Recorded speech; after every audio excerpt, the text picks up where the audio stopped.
US లో doctor గా స్థిరపడాలని అనుకుంటున్నారా? అయితే అతి తక్కువ ఖర్చుతో ఎగ్ ప్లస్ తో సాకారం చేసుకోండి.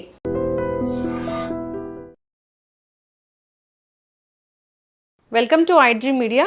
సో జనరల్గా ఏంటంటే ఎండోస్కోపీ, కొలనోస్కోపీ ఇలా చెప్తూ ఉంటారు కదా. అంతేకాదు లివర్ బాగుందో లేదో తెలుసుకోవడానికి కూడా రకరకాల టెస్టులు చెప్తూ ఉంటారు.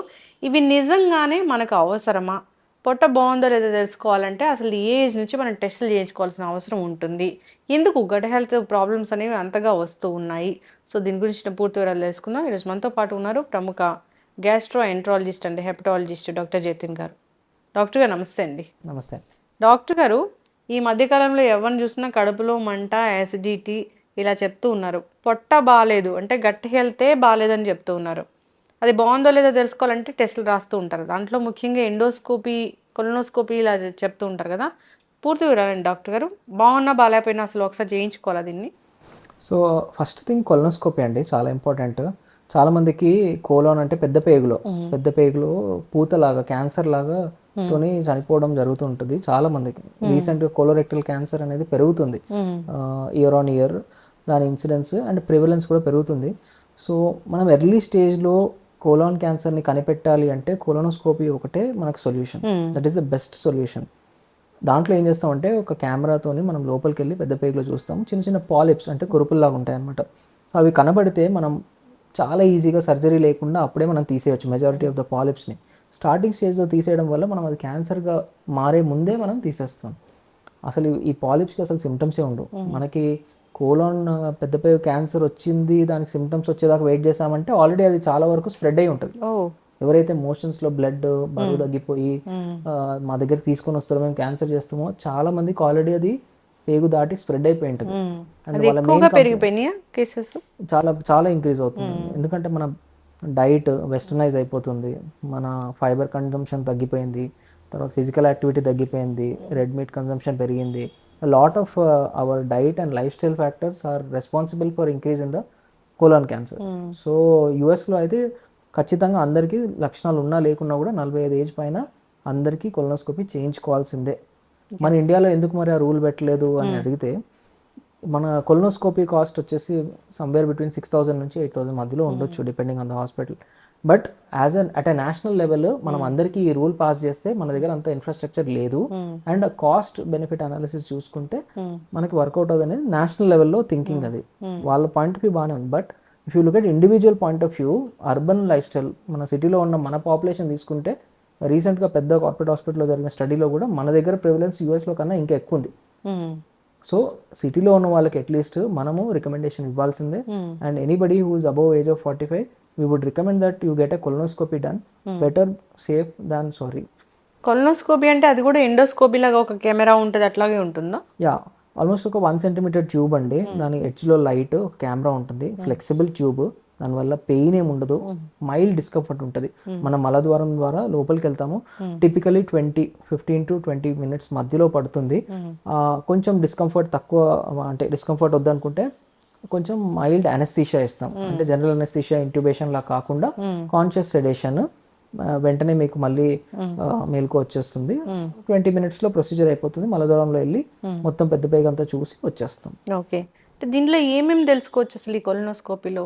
యా, సో కొలనోస్కోపీలో మనకి పెద్ద పేగులో అల్సర్ ఉన్నా, క్యాన్సర్ ఉన్నా, క్యాన్సర్ యొక్క స్టార్టింగ్ స్టేజ్ పాలిప్ ఇందాక చెప్పినట్లు, అలా కాకుండా కొన్ని డైవర్టికులైటిస్ అంటాం, అంటే మనం అవుట్ పోచింగ్స్ ఏమైనా ఉన్నా, లేకపోతే ఎలాంటి డిసీజెస్ ఉన్నా కూడా, ఇన్ఫెక్షన్స్ ఉన్నా కూడా, ఇన్ఫ్లమేటరీ బవల్ డిసీజ్ ఐబిడి అంటాం, అల్సరేటివ్ కొలైటిస్ కానీ, క్రాన్స్ కానీ విని ఉంటారు. ఎటువంటి డిసీజ్ అయినా కూడా మనం డైరెక్ట్గా కెమెరాతో లోపలికి వెళ్తేనే తెలుస్తుంది. చాలా మంది అడుగుతారు, మనం కొలనోస్కోపీ అయితే వద్దు, భయపడతాను, అది ఏంటో అనేది తెలియకుండా వేరే ఏదైనా చేయొచ్చు అంటే స్కాన్ చేయొచ్చు. కానీ స్కాన్ లిమిటేషన్స్ ఉంటాయి అన్నమాట. చాలా అడ్వాన్స్ స్టేజ్కి వెళ్ళిన తర్వాతనే మనకి స్కాన్లో పికప్ చేయగలుగుతాం. ఎర్లీ స్టేజ్లో డయాగ్నోస్ చేయాలి, అక్యురేట్గా చేయాలంటే కొలనోస్కోపీయే the best. Colonoscopy only test కోసమేనా, ట్రీట్మెంట్ కోసం కూడా వాడతామా? Yes, very important.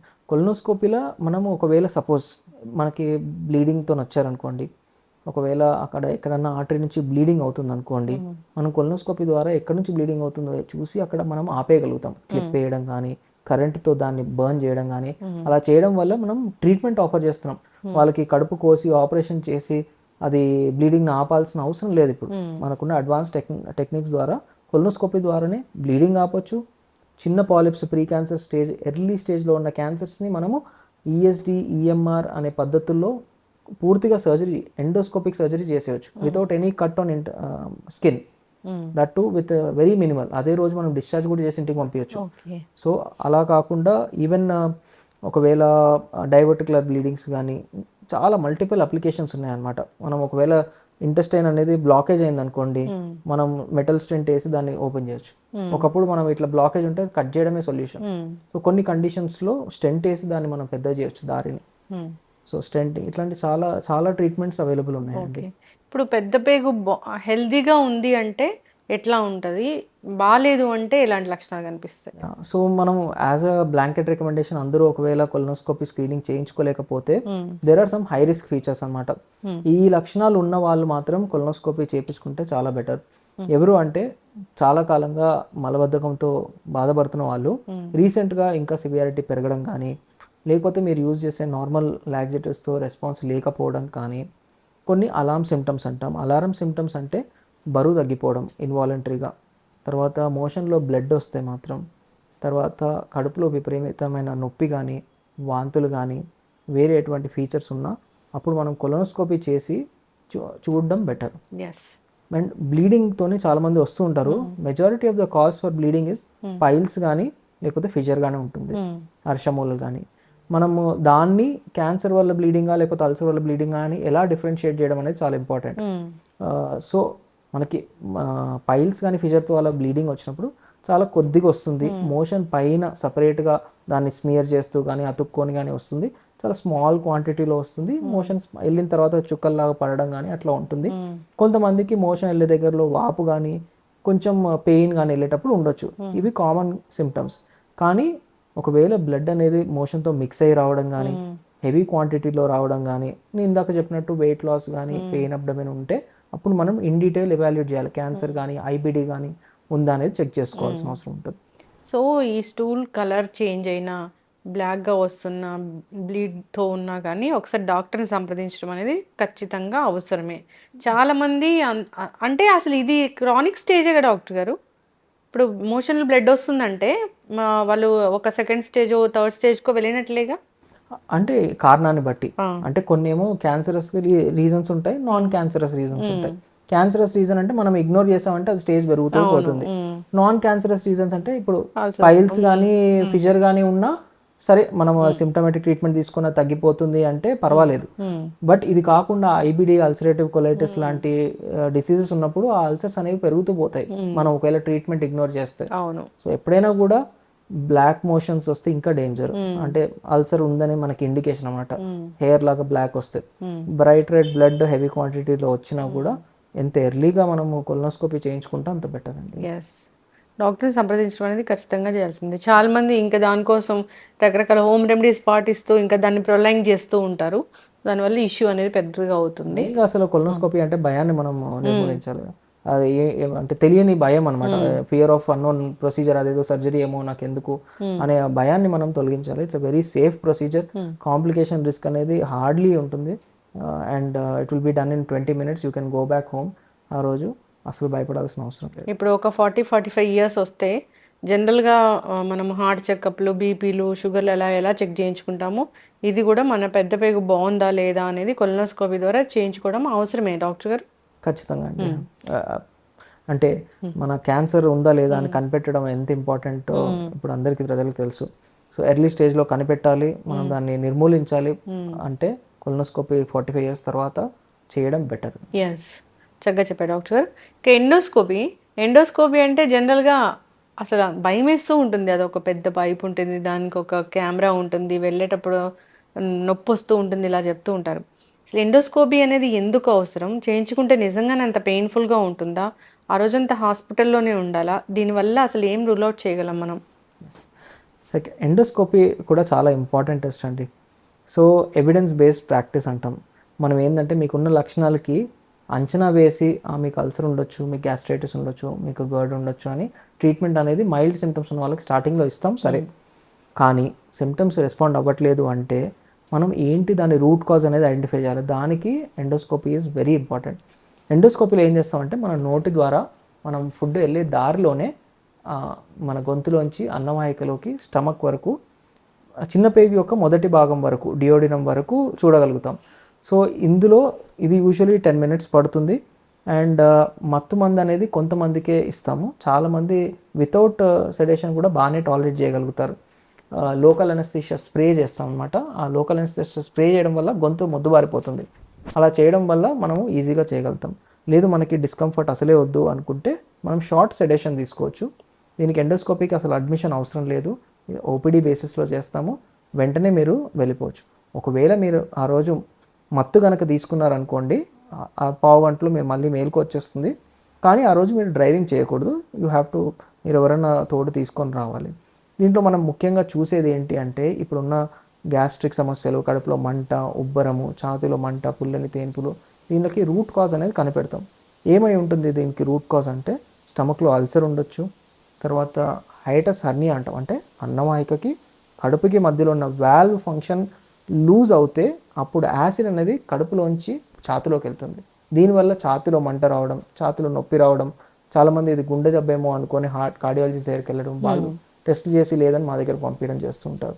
హర్నియా ఉందా, అల్సర్ ఉందా, తర్వాత హెచ్ పైలోరీ అంటే హెలికోబ్యాక్టర్ పైలోరీ అనే ఒక బ్యాక్టీరియల్ ఇన్ఫెక్షన్. ఇది చాలా కామన్గా ఉంటుంది. Almost 40-50% prevalence. అంటే మనం అందరిలో టెస్ట్ చేస్తే ప్రతి రెండో వ్యక్తిలో కూడా ఉండొచ్చు, కానీ అందరికీ మనం చెక్ చేయాల్సిన అవసరం లేదు. బట్ అట్లీస్ట్ లక్షణాలు ఉన్న వాళ్ళకి, ఫ్యామిలీ హిస్టరీలో ఎవరికన్నా కడుపు క్యాన్సర్ ఉన్న వాళ్ళకి చేయించడం చాలా ఇంపార్టెంట్ అండి. పెద్ద వయసులో ఉన్న వాళ్ళకి, రీసెంట్ చేంజ్ అయిన సిమ్టమ్స్, గ్యాస్ట్రిక్ సిమ్టమ్స్ మీకు తగ్గట్లేదు అనుకుంటే చేస్తే చాలా కేసెస్లో క్యాన్సర్ని ఎర్లీ స్టేజ్లో కనిపెట్టగలిగాం, అల్సర్ని కనిపెట్టి దాని ట్రీట్మెంట్ ఇవ్వగలిగాం, బ్యాక్టీరియాని కనిపెట్టి దానికి మనం ఒక యాంటీబ్యాక్టీరియల్ కోర్స్ ఇచ్చేస్తే కంప్లీట్గా కిల్ చేయడం వల్ల చాలా వరకు రెస్పాన్స్ ఉంటుంది. అండ్ ఈ బ్యాక్టీరియా ఎందుకు ఇంపార్టెంట్ అంటే కొంత పాపులేషన్లో ఇది క్యాన్సర్కి కూడా కాంట్రిబ్యూట్ చేస్తుంది. సో ఈ బ్యాక్టీరియా ఎరిడికేట్ చేయడం వల్ల క్యాన్సర్ రిస్క్ అనేది మనం తగ్గించగలుగుతాం. ఎస్, చక్కగా చెప్పారు డాక్టర్ గారు. హెచ్ పైలోరీ అనేది మనం మోస్ట్ కామన్గా వింటాం కదా, ట్రీట్మెంట్ ఈజీ అయినా డాక్టర్ గారు? అది ఏం లేదండి, ఒక 2 weeks యాంటీబయాటిక్స్ అంతే. కాకపోతే మనము ఎంపెరిక్ ఇవ్వలేము, అంటే టెస్ట్ చేయకుండా సుమారుగా అనవసరంగా యాంటీబయాటిక్స్ ఇవ్వడం అనేది it should not be done. దీనికనే కాదు, ఏ దానికి కూడా మనం యాంటీబయాటిక్స్ అనేది ఓవర్ యూస్ చేయడం వల్ల మన కడుపులో ఉన్న బ్యాక్టీరియా చనిపోవడమే కాకుండా ఫ్యూచర్లో మనకి ఇన్ఫెక్షన్స్ వస్తే రెసిస్టెన్స్ అనేది పెరుగుతుంది. అన్నెసెసరీ యాంటీబయాటిక్ యూజ్ చేయడం వల్ల ఈ రెసిస్టెన్స్ వల్ల మన ఫ్యూచర్లో యాక్చువల్లీ అవసరం పడినప్పుడు మీరు మందులు తీసుకుంటే పని చేయకపోవచ్చు. సో యాంటీబయాటిక్ రొటీన్ యూజ్ అనేది అవాయిడ్ చేయాలి. నిజంగా బ్యాక్టీరియా ఉందని మనం ఎండోస్కోపీలో నిర్ధారించుకోగలిగితే జస్ట్ ఒక 2 weeks 3 tablets morning, 3 tablets evening 2 weeks తీసుకుంటే మంచి ఎరాడికేషన్ రేట్ ఉంది. కాకపోతే హెచ్ పైలోరీతో ఇంకో ప్రాబ్లం ఏంటంటే రీఇన్ఫెక్షన్ రేట్ ఎక్కువ ఉంది. అంటే మళ్ళీ కూడా ఇన్ఫెక్ట్ అవ్వచ్చు. ఎందుకు వస్తుంది అంటే contaminated water and contaminated food.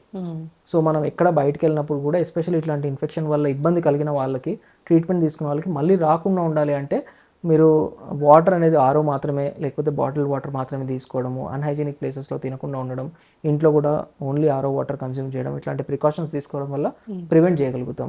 Okay, చక్కగా చెప్పారు డాక్టర్ గారు. సో ఇది కూడా మనము ఒక 40 years ఆఫ్ ఏజ్లో అంటే ఏదైనా లక్షణాలు ఉంటే చేయించుకోవాలా, లేదంటే నార్మల్గానే టెస్ట్ చేయించుకోవాలి? సో కొలనోస్కోపీ అయితే లక్షణాలు ఉన్నా లేకున్నా 45-50 years దాటిన వాళ్ళకైతే ఖచ్చితంగా చేసుకోమని రికమెండ్ చేస్తాను, కానీ ఎండోస్కోపీ అందరికీ రికమెండ్ చేయలేనండి. కొన్ని areas of the world, for example జపాన్లో ఏంటంటే గ్యాస్ట్రిక్ క్యాన్సర్ ప్రివిలెన్స్ చాలా ఎక్కువ అనమాట. సో ఆ పాపులేషన్లో మనం ఎండోస్కోపీ అందరికీ యాజ్ అ స్క్రీనింగ్ మొడాలిటీ వాళ్ళు రికమెండ్ చేశారు. బట్ యాజ్ ఆఫ్ నో మన ఇండియాలో కోలాన్ క్యాన్సర్కి ఉన్నంత ప్రివిలెన్స్ గ్యాస్ట్రిక్ క్యాన్సర్కి అంత లేదు. సో అట్ దిస్ పాయింట్ మేము రొటీన్గా అయితే రికమెండ్ చేయము. బట్ ఎస్, గ్యాస్ట్రిక్ సమస్యలు ఉన్న వాళ్ళు, పెద్ద వయసులో ఉన్న వాళ్ళు, తర్వాత అలార్మ్ సిమ్టమ్స్ ఎట్లాంటివి అంటే బ్లడ్ వామిటింగ్స్ కానీ, బ్లాక్ మోషన్స్ కానీ, తర్వాత మింగడంలో ఇబ్బంది అంటే ఫుడ్ ఆగిపోవడం కానీ, మింగలేకపోతున్నాము, తర్వాత విపరీతమైన కడుపు నొప్పి, బరువు తగ్గిపోతున్నాము అన్నప్పుడు మనకి డౌట్ అనేది క్యాన్సర్ ఆర్ అల్సర్కి చాలా హై ఉంటుంది. అలాంటి వాళ్ళకి ట్రీట్మెంట్ మన సింపుల్ గ్యాస్ట్రిక్ మెడికేషన్స్ ఇంప్రూవ్ కాని వాళ్ళు ఎండోస్కోపీ చేయించమని రికమెండ్ చేస్తాను. చక్కగా చెప్పారు డాక్టర్ గారు. అయితే ఇప్పుడు మనం లివర్ ఇష్యూస్ అనేది కూడా బాగా చూస్తూ ఉన్నాము. ఈ లివర్ బాగుందో లేదో తెలుసుకోవాలంటే ఒక బ్లడ్ టెస్ట్ సరిపోతుందా, దానికి స్కాన్ అనేది అవసరమా? సో చాలా ఇంపార్టెంట్ అండి. Liver health is very important, one of the most important organ of our body. మనం చాలా ఇంపార్టెన్స్ హార్ట్కి ఇస్తాం కానీ liver performs more than 500 functions. And liver హెల్తీగా ఉంచుకోవడం ఎంత ఇంపార్టెంట్ అంటే దాని 80% 90% డ్యామేజ్ అయ్యేంత వరకు మీకు అసలు ఎటువంటి లక్షణాలు ఉండవు. అండ్ చాలామందికి అవేర్నెస్ కూడా లేదు అసలు లివర్ని ఎలా కాపాడుకోవాలనేది. ముఖ్యంగా మన లివర్ ఖరాబ్ అవ్వడానికి మెయిన్ కారణాలు చూసుకుంటే ఆల్కహాల్ ఫస్ట్ కారణం, second fatty liver, third viral hepatitis. మనం రీసెంట్గా వరల్డ్ హెపటైటిస్ డే సెలబ్రేట్ చేసుకున్నాం. సో ఈ 3 చూసుకుంటే ఎవరైతే ఎక్కువ ఆల్కహాల్ కన్జ్యూమ్ చేస్తున్నారో, బాగా ఊబకాయంతో సఫర్ అవుతున్న వాళ్ళు, obesity, cholesterol, diabetes, heart disease ఉన్న వాళ్ళు, వీళ్ళు అల్ట్రాసౌండ్ ఖచ్చితంగా చేయించుకోవాలండి. అల్ట్రాసౌండ్ సింపుల్ టెస్ట్, అందరూ మనం రొటీన్ యాన్యువల్ హెల్త్ చెకప్లో చేసుకునేదే. దాంట్లో ఫ్యాటీ లివర్ అని చూస్తారు కానీ చాలామంది ఫ్యాటీ లివర్ అందరికీ ఉంటుందని ఇగ్నోర్ చేస్తారు. అలా ఇగ్నోర్ చేయకుండా దానికి ఫర్దర్గా మనం ఇంకొక 2 టెస్టులు రికమెండ్ చేస్తాం. ఏంటంటే ఒకటి లివర్ ఫంక్షన్ టెస్ట్, మనం ఆల్రెడీ ప్యాకేజ్లో ఉంటుంది. బిలిరూబిన్, AST, ALT అండ్ ఈ వాల్యూస్ అనేవి ఒకవేళ అబ్నార్మల్ ఉన్నాయనుకోండి, ఖచ్చితంగా మీరు గ్యాస్ట్రోంట్రాలజిస్ట్ కానీ హెపటాలజిస్ట్ కానీ కన్సల్ట్ చేయాలి. అండ్ వీళ్ళకి మేము ఏం చేస్తామంటే ఫైబ్రో స్కాన్ అని ఒక అడ్వాన్స్ స్కాన్ చెప్తాం. సో ఆల్కహాల్ తీసుకున్న వాళ్ళు కానీ, ఊబకాయం, కొలెస్ట్రాల్, షుగర్ వ్యాధులతో బాధపడుతున్న వాళ్ళు అల్ట్రాసౌండ్ చేసినప్పుడు ఫ్యాటీ లివర్ అని తెలిసినప్పుడు liver function test and fibro scan చేసుకుంటే బెటర్ అండి. లివర్ ఫంక్షన్ టెస్ట్లో బిలిరూబిన్ కానీ AST, ALT లెవెల్స్ అబ్నార్మల్ ఉంటే మీకు మెడికేషన్ ఇవ్వాల్సిన అవసరం ఉంటుంది. అండ్ ఫైబ్రో స్కాన్లో ఏం చూస్తామంటే, ఫైబ్రో స్కాన్ అంటే అల్ట్రాసౌండ్ లాంటి స్కానే, జస్ట్ మనకు బయట నుంచి పెట్టి చేసేది. దాంట్లో 2 వాల్యూస్ వస్తాయి. ఒకటి క్యాప్ స్కోర్, అంటే మనం లివర్లో ఎంత మోతాదులో ఫ్యాట్ డిపాజిట్ అయింది అనే దాన్ని బట్టి అక్యురేట్ స్టేజింగ్ ఉంటుంది. అల్ట్రాసౌండ్లో ఇచ్చే గ్రేడ్ 1, గ్రేడ్ 2 అనేది ఇంపార్టెంట్ కాదు, అది అక్యురేట్ కూడా కాదు. సో మన ఫైబ్రో స్కాన్లో చేసేది చాలా అక్యురేట్ ఉంటుంది. దాంతోపాటు లివర్లో ఎప్పుడైనా కొవ్వు పేరుకుంటే ఆల్కహాల్ వల్ల కానీ ఒబేసిటీ వల్ల కానీ, ఆ కొవ్వు అనేది కొంతమందిలో ఇన్ఫ్లమేషన్ కాజ్ చేస్తుంది, అంటే డ్యామేజ్ చేస్తుంది లివర్ని. డ్యామేజ్ చేసినప్పుడు లివర్ ఎంజైమ్స్ అనేవి పెరుగుతాయి. బాడీ హీల్ చేయడానికి ట్రై చేసినప్పుడు అది మానుకుంటుంది. మానినప్పుడు ఏమవుతుంది, మన పుండు మానితే స్కారింగ్ అయిపోతుంది కదా, అలా లివర్లో చాలా ఏళ్ళ కొద్ది స్కారింగ్ అవుతే లివర్ పర్మనెంట్ డ్యామేజ్ అయిపోతుంది. దాన్నే మనం లివర్ సిరోసిస్ అంటాం. అది ఒక్కసారి మన లివర్ సిరోసిస్ స్టేజ్కి వెళ్ళిందంటే రివర్స్ తీసుకురావడం అసాధ్యం. అప్పుడు మనకున్న ఏకైక మార్గం లివర్ ట్రాన్స్ప్లాంటేషన్. మనం ముఖ్యంగా సిరోసిస్ అయ్యి కాంప్లికేషన్ వచ్చేంత వరకు మనకి గుర్తించలేము మన లివర్లో డ్యామేజ్ అవుతుందని, ఇలా ఇన్ఫ్లమేషన్ అవుతుందని, ఎందుకంటే దానికి లక్షణాలే ఉండవు. సో మనం టెస్ట్ చేసినప్పుడు లివర్ ఫంక్షన్ టెస్ట్లో ఎంజైమ్స్ పెరిగుంటే డ్యామేజ్ అవుతున్నట్టు. ఫైబ్రో స్కాన్లో ఈ LSM వాల్యూ, అంటే ఫైబ్రోసిస్ ఎంత అయింది అనేది ఎంత మోతాదులో ఉందో చెప్తుంది.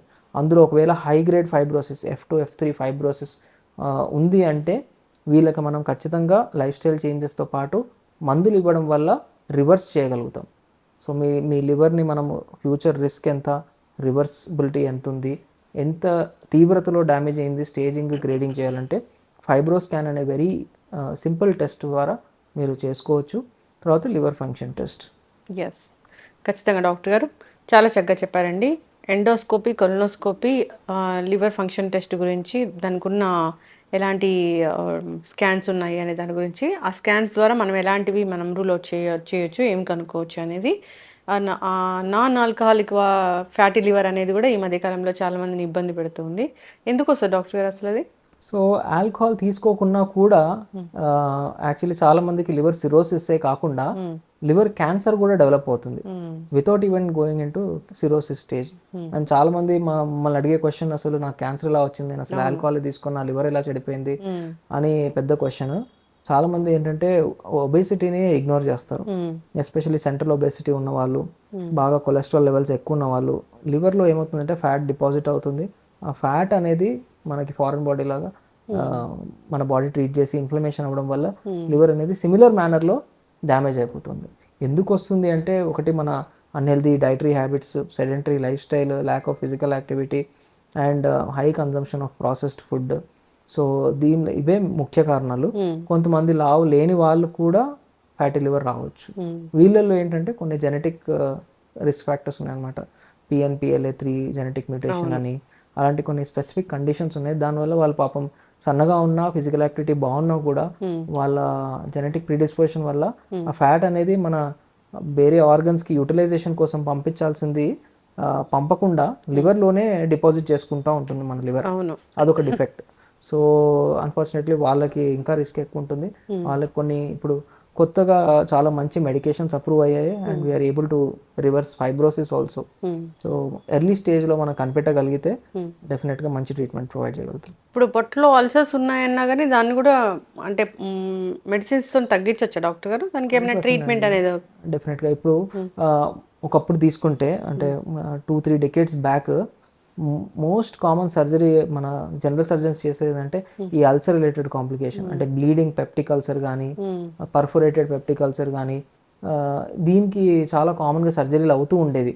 కానీ ఇప్పుడు తీసుకుంటే అసలు సర్జరీలు అనేవి మొత్తం తగ్గిపోయినాయి. ఇప్పుడు హార్డ్లీ ఎనీ సర్జరీస్ చూస్తున్నాం అల్సర్ రిలేటెడ్ కాంప్లికేషన్. ఎందుకు అంటే wide spread awareness, availability of antacids, కొంచెం ఇబ్బంది ఉన్నా కూడా మనం గ్యాస్ట్రోంట్రాలజిస్ట్ దగ్గరికి వెళ్తున్నాము, రిలవెంట్ మెడిసిన్స్ తీసుకుంటున్నాం. సో అల్సర్ వల్ల వచ్చే కాంప్లికేషన్స్ సిగ్నిఫికెంట్గా తగ్గిపోయి very easy to cure. Unless bleeding అలా ఏమైనా ఉందంటే మనం ఇందాక చెప్పినట్టు ఎండోస్కోపీ ద్వారా ఆపరేషన్ లేకుండా బ్లీడింగ్ని కూడా మనం క్లిప్స్ ద్వారా కంట్రోల్ చేయొచ్చు, కరెంట్ ద్వారా కంట్రోల్ చేయొచ్చు. అండ్ అల్సర్ మానుకోవడం కూడా just 4 to 6 weeks antacids and healing medications ఇస్తే పూర్తిగా హీల్ అయిపోతుంది. చక్కగా చెప్పారు డాక్టర్ గారు. మనం ఈ గ్యాస్ట్రిక్ ఇష్యూస్కి సంబంధించి, లివర్కి సంబంధించి మనం ఈ సిరీస్ అనేది కంటిన్యూ చేద్దాము. ఎలాంటి టెస్ట్లు ఉన్నాయి, ఎట్లా ఉంటే మన హెల్త్ అనేది బాగుంటుంది, గట్ హెల్త్ ప్రాబ్లమ్స్ రాకుండా ఏం చేయాలి, ఇట్లాగా మాట్లాడుకుందాం. సిరీస్ కంటిన్యూ చేద్దాం. చాలా చక్కటి ఇన్ఫర్మేషన్ డాక్టర్ గారు, ధన్యవాదాలు. Thanks. And for more videos, Please subscribe to iDream. Please subscribe to iDream. Please subscribe iDream. And please subscribe to iDream. For more videos, subscribe to iDream. please like, share and subscribe to the channel. Congratulations, iDream. Subscribe to iDream. Subscribe to iDream. So subscribe to iDream Media. iDream ki iDream team andarki huge congratulations. Please subscribe iDream Media. Please subscribe to iDream. Subscribe iDream. Please subscribe to iDream. iDream అంటే నా కళల ఛానల్ను subscribe చేసుకున్న నోరు తిరుగుతలేదు, మీరైతే గంట గుర్తు కొట్టండి. For more such videos, please subscribe to iDream. Subscribe to iDream. Please subscribe to iDream. Please subscribe iDream Media. Please do subscribe to iDream. Please subscribe to iDream Media. For best entertainment and information, please subscribe iDream. And don't forget to subscribe to iDream.